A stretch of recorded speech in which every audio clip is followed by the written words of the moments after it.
எல்லாரையும் பட்டு அடித்து நொறுக்கி போட்டுடணும் போல் இருக்குது. அப்பேற்பட்ட ஆத்திரம், கண்களில் சிவப்பே, கையில் துப்பாக்கியோடு உட்காந்துட்டு இருந்தான் சதீஷ். அதுக்கு காரணம் இல்லாமல் இல்லை. அவனுடைய மனைவி அவனும் வெட்டிங் டே, 12வது வெட்டிங் டேக்கோசரம் சாப்பிடலான்னு பெரிய ஹோட்டலுக்கு போயிருந்தான். அவன் ஹோட்டலுக்கு போனதே ஒரு பெரிய ஒரு செயல். ஏன்னா பெரிய குத்துச்சண்டை வீரனாக இருக்கிறாம அந்த குத்துச்சண்டையில் தோற்று போயிட்டான். தோல்வியை கண்டிராத அவனுக்கு பயங்கரமான கோபம் இருந்தது. தோல்வியை கண்டிராத அவனுக்கு பயங்கரமான கோபம் வந்துடுது. அதனால்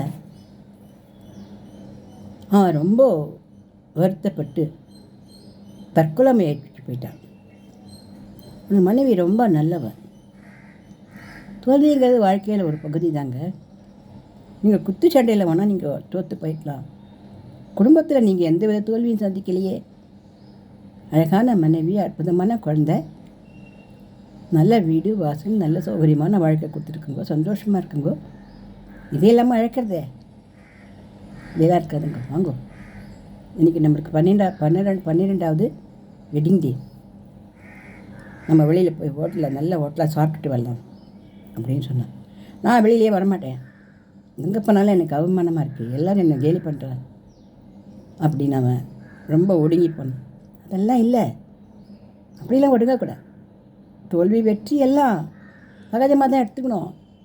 ஜெய்ய எல்லாம் மணி உட்காருவாங்க. இங்கக்கா அடுத்த முறை வெற்றி பெற்றால் போகிறது.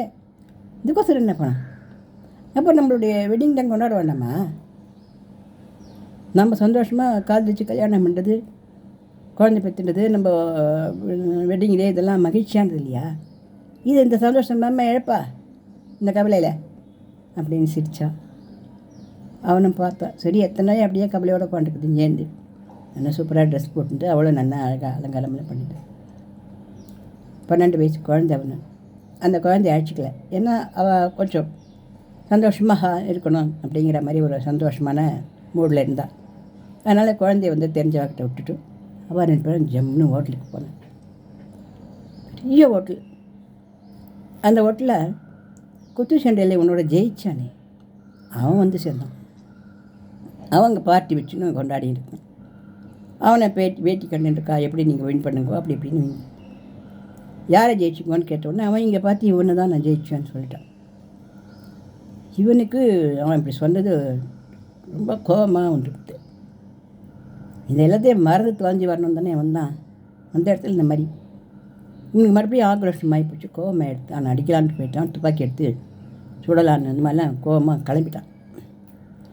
யாரோ போட்டு ஒரு துப்பாக்கியில் அவனோட மனைவி இறந்து போயிட்டான். இவனோட மனைவி பயங்கரமாக ஷாக் ஆகிட்டான்.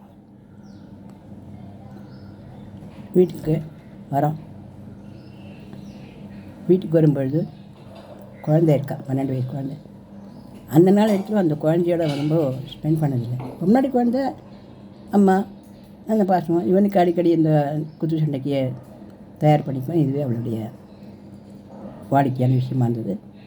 இதெல்லாம் சகஜம் தானே. அப்பாக்கள்லாம் பீசி வழியில் வாசல் அப்படி தான் இருப்பா. குழந்தைகள் முன்னாடி வந்து அம்மா அப்படியா இன்னும் குழந்தை அம்மா எங்கேன்னு கேட்டதும் அவனும் சொல்கிற நிலையிலேயே இருந்தேன்.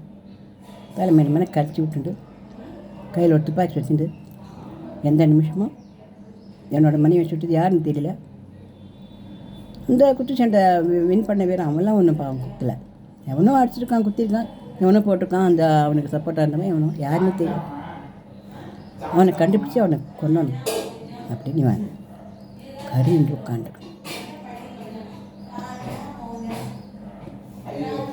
இந்த குழந்தை அவனை பார்க்கிறது. இதுக்கு அப்பாட்ட ரொம்ப பரிச்சயம் கிடையாது. அப்பா நேரத்து ரொம்ப பரிச்சயம் கிடையாது. இருந்தாலும் அப்பா இந்த அப்பா அந்த குழந்தை பார்க்குறா. ரொம்ப பயங்கரமாக இருக்கிறப்ப கோபமாகவும் கண்கள்லாம் சிவந்து போய் தலைமையெல்லாம் வீடு கச்சாம்பிச்சான்னு கலைஞ்சி போய் கைகள்லாம் இறுகி போய் தாடையெல்லாம் இறுகி போய் ஒரு விதமான ஆங்காரத்தில் கோபத்தில் அந்த அப்பாவை பார்க்குறா அந்த குழந்தை. ஒன்றும் புரியல அதுக்கு. இப்போ அம்மாவையும் காரணம் என்ன ஆச்சு. ஒரு 10 நாள் போகுது. இந்த குழந்தைய கொஞ்ச நாள் பார்த்துட்டு இருந்தவ அவள் பாட்டியை கொண்டு வந்து விட்டு விட, அவன் குழந்தையாச்சு நீ ஆச்சு என்ன பண்ணுறது இனிமே அப்படிங்கிற மாதிரியா. அப்போ அவன் ஒரு இருட்டு உள்ள பயங்கரமான கோபத்தோடு உட்காந்துட்டுருக்கான். அப்போ இந்த குழந்தை அங்கேருந்து போகிறா, அப்பா கிட்ட போகிறா. அப்பா கூப்பிட்ற, திரும்பி பார்க்குறான். அந்த கண்ணில் பாசமோ ஆசையோ தன்னுடைய வாழ்க்கையை பற்றின நினைவுகளோ எதிர்காலங்களோ ஒன்றும் எனக்கு தோணலை. அப்பா நீ இப்போ என்ன பண்ண போகிற கேட்குறது குழந்தை. நானா உங்கள் அம்மா கொண்டால அவன் ஜானை தெரிஞ்சு அவனை கொண்டுட்டு அடுத்த நிமிஷம் தான் ஒரு வேலை அப்படின்னு கத்துறான்.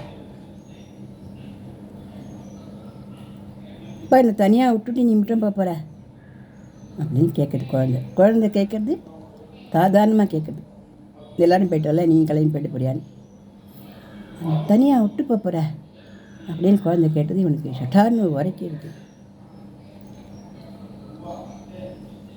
தனியாக தானே இருக்க வேண்டியிருக்கும் நம்ம குழந்தை. அப்புறம் அம்மாவும் இல்லை, நம்மளும் யாரையும் ஒருத்தனை கொலை பண்ணாலும் கொலை பண்ணிட்டோம்னா ஜெயிலுக்கு போயிடுவோம், இல்லை தூக்கில் போட்டுருவா. அப்போ இந்த குழந்தை கதி என்ன ஆகும் அப்படிங்கிறத அவனுக்கு உரைச்சி போடுது. இருந்தாலும் அவன் கோவமெல்லாம் போகிறதா இல்லை. ஏன்ப்பா இவ்வளோ கோபமாக இருக்க? உங்கள் அம்மா எவ்வளோ நல்லவோ. ஆமாப்பா நானும் அம்மா இல்லாதப்பா கஷ்டப்படுறேன். இது வரைக்கும் அம்மா இருந்தா இந்த சண்டே எனக்கு அம்மா எவ்வளோ நல்லா இருக்குது, ப்ரெட்டு டோஸ்ட்லாம் பண்ணி கொடுத்துருப்பா தெரியுமா அப்படின்னு சொல்லிவிட்டு அடுப்பில் மூட்டி ப்ரெட்டு பண்ணுறது. அந்த குழந்தை கருப்பு கருப்பாக காஞ்சி போது பண்ண தெரியல பாவம். 2 ப்ரெட்டு காஞ்சி போகுது. 2 ப்ரெட்டு கொஞ்சம் நன்னா இருக்குது. அந்த நன்னா இருக்கிற ப்ரெட்டை வெண்ணெயில் எடுத்து வச்சு அப்பா வாயில் விட்டு,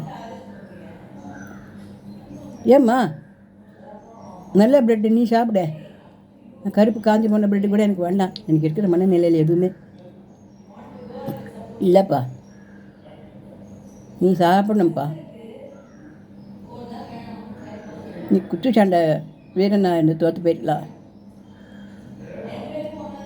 நீ அம்மா இல்லாத மனசு கஷ்டப்பட்டு இருந்துடலாம். ஆனால் எனக்கு எங்கள் அப்பா வேணும்ப்பா, எனக்கு இந்த அப்பா வேணாம்ப்பா, பயமாக இருக்குப்பா, பிடிக்கலப்பா, அவனை நல்ல அப்பாவாக வேணும்ப்பா, நீ சாப்பிடுப்பா. அப்போ நம்ம சொல்லணுக்கு போய் நல்லா அழகாக உனக்கு கிராப்பெல்லாம் விட்டுன்னு வரலாம்ப்பா. அம்மா இருக்குச்சு நீ இப்படியா இருந்த, அப்போ மட்டும் அழகாக இருந்த, எனக்கொசரம் நீ அழகாக இருக்க மாட்டியா கேட்குறது குழந்தை. அவனுக்கு சில்லுன்னு ஒரு வேதனையாக இருக்குது. அப்போ நம்ம வாழ்ந்து தான் ஆகணும். இந்த குழந்தைக்கோசரம் வாழ்ந்து தான் ஆகணும். அதுவும் நன்னா தான் வாழ்ந்து ஆகணுமா? இந்த கட்டாயம் நமக்கு இருக்குதா? நமக்கு இந்த குழந்தைல ரொம்ப பெரிய பாசமெல்லாம் இல்லை, அடிப்படை என்னால் முடியாதுன்னு சொல்லிட்டு போகலாம். ஆனால் இந்த குழந்தைக்கிட்டேருந்து எதுவோ ஒன்று நமக்கு இப்போ கிடைக்கிறதே, அதுக்கு என்னத்தை நம்ம ஈடாக கொடுக்குறது? இதுக்கிட்டே நமக்கு என்ன கிடைக்கிது தெரியலையே. இவ்வளோ பெரிய கொதிச்சுட்டு இருக்கிற மனசில் என்னமா ஜில்லுன்னு இளநீரை கொட்டினா மாதிரி ஏதோ ஒரு மன நிம்மதி கிடைக்கிறதே. இந்த குழந்தை நம்மளோட நிறைய பேசியிருக்கா நான் இல்லையே, இப்போ தானே பேசுறது பாவம். அந்த குழந்தைங்க எப்படி நம்மளோட இப்படி அன்பாக பேசணும்னு தோன்றுறது. நம்ம அப்பா என்கிட்ட எத்தனை நாள் கொஞ்சிருக்கோம், எத்தனை நாள் விளையாட்டி கட்டிக்கோம், எத்தனை நாள் விளையாட்டி போயிருக்கோம், இப்படி நினச்சிருந்துச்சு. அப்பா இந்த நாளைக்கு அம்மா இருந்தானா என்னை பார்க்குக்கு அழைச்சின்னு போவப்பா, பார்க்கு போயிட்டு நீங்கள் குத்துச்சண்டையெல்லாம் முன்னெல்லாம் வின் பண்ணுவீங்க இல்லை, நீங்கள் இப்போ ஒரு வாட்டி தான் தோற்று போயிருக்கீங்க, அப்போல்லாம் வின் பண்ணும்போது அதை நானும் அம்மாவும் செலிப்ரேட் பண்ணுவோம்ப்பா.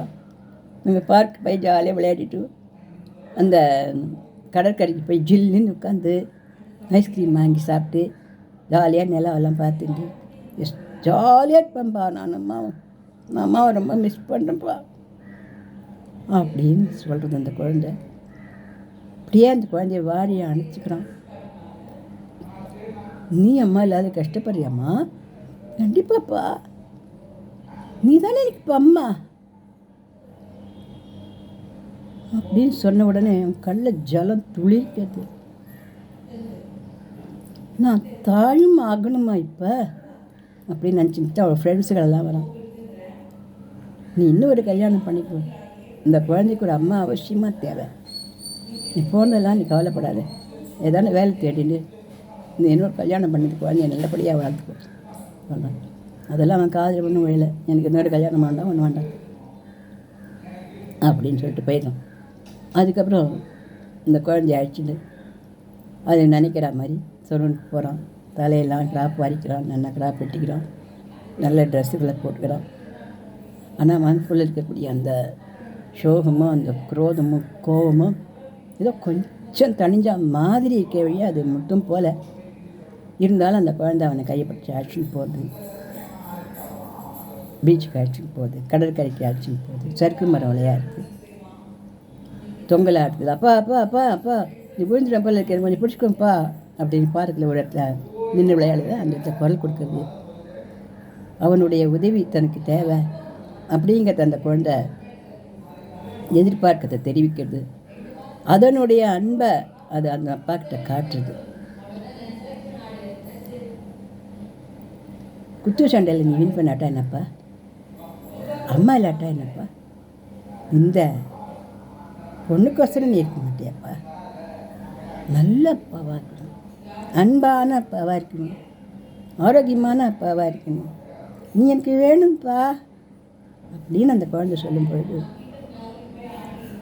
நான் எப்படிம்மா ஐஸ்கிரீம் சாப்பிடுவேன், ஐஸ்கிரீம் சாப்பிட்ற அளவுக்கு அம்மா நான் இருக்கேன், தங்க கட்டியாட்டம் உங்கள் அம்மா, அம்மா கொடுத்த பொண்ணு தானேப்பா நான், நீங்களும் அம்மா சந்தோஷமாக இருந்தால் தானே நான் பிறந்தேனே அம்மா சொல்லியிருக்கா என்கிட்ட.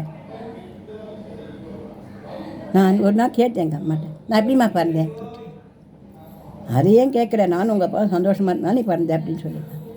அப்போ அம்மா சந்தோஷமாக இருந்ததுனால தானே நான் பிறந்தேன், அப்போது நான் தானே இப்போ சந்தோஷமாக இருக்கேன், அம்மா விரும்புவா, அம்மா இப்படிலாம் அழுதுன்னு இருக்கிறதுக்காக விரும்புவா. இப்போ அப்பா அம்மா தான் என்ன செய்யுமாப்பா சொல்லுவா, நீங்கள் 2 பேரும் ஜாலியாக ஐஸ்கிரீம் சாப்பிடுங்கன்னு சொல்லுவா அப்படின்னு சொல்கிறது குழந்தை. அவன் சாப்பிடாமையே இருக்கான். அது பிஞ்சு வரங்களால் எடுத்து அவன் வாயில் ஊட்டி விடணும். அம்மா நீ என்னோட அம்மா, நான் அழக்கூடாது அப்படின்னு நீ எனக்கு ஊட்டி விடுறிய அப்படின்னு கேட்பான். பின்ன என்னப்பா, பின்ன என்ன, நீ எனக்கு அப்பா இல்லையா, அம்மா நான் அவனை பார்த்துப்பேன் தான் அம்மா என்கிட்ட விட்டுட்டு போயிருக்கா, எவ்வளோ நம்பிக்கைன்னு தான் என்கிட்ட விட்டுட்டு போயிருப்பா அவனை, ஆனால் நான் சின்ன பொண்ணு என்னால் என்னப்பா பார்த்துக்க தெரியும் அப்படின்னு சொல்லணும். அம்மா நீ சின்ன பொண்ணு இல்லை, என் மனசில் இருந்த குரோதத்தையும் விகாரத்தையும் கோபத்தையும் ஆக்ரோஷத்தையும் எல்லாத்தையும் தணித்து என்னை குழந்தையாக்கி சீராட்டின்னுக்கிறேன் என்னோட அம்மா நீ என்னோட அம்மா.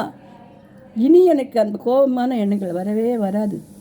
நான் எதில் வின் பண்ணனா இல்லை வின் பண்ணலையோ அதை பற்றி நான் கவலைப்பட மாட்டேன், சரியா.